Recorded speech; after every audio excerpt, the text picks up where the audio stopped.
I worked 3 years on my own indie game, but I used AI, and I made it very clear in my last video that I do not like AI. Fuck AI. So I made it my duty to get rid of it.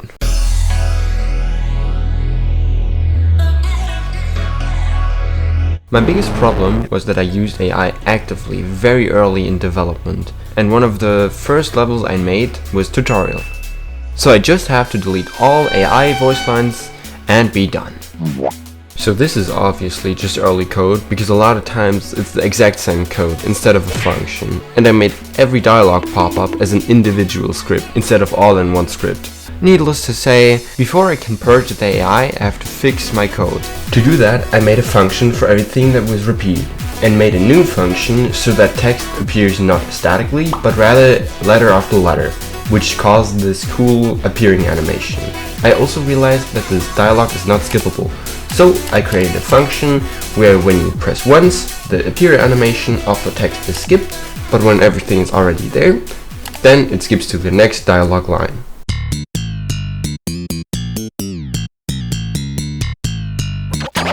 To be honest though, all the dialogue which is voiced by the AI Alright, recruit.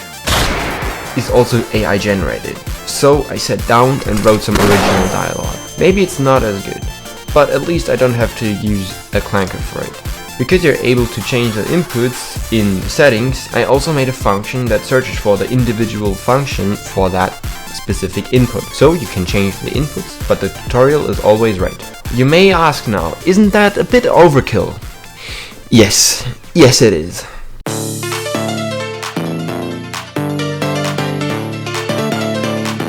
Currently I'm also using a lot of assets.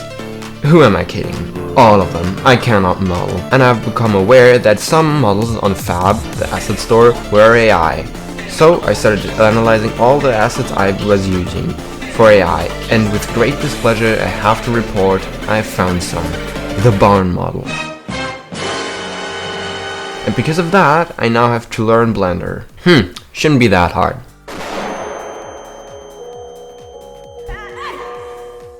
After a while I got the hang of it though, and made an okay model. So now I just have to import it to E5 and...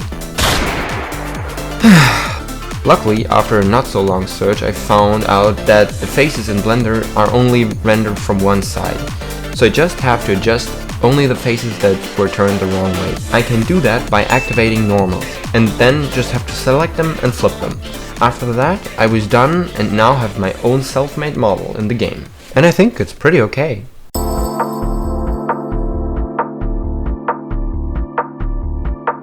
Going back to the dialogue, some of you may have noticed, but the picture of Callahan is AI generated.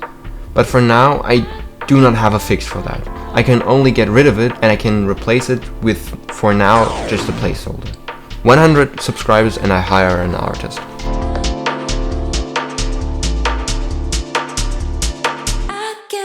Because there are no graphic settings and I have a potato as a PC, and wanted people with a better or worse PC to have a good experience. So I made some basics like making the game full screen or windowed, graphic settings, resolution and VSync. If you want to play at your PC's limit, I made a button which calculates the maximum graphics before your PC blows up.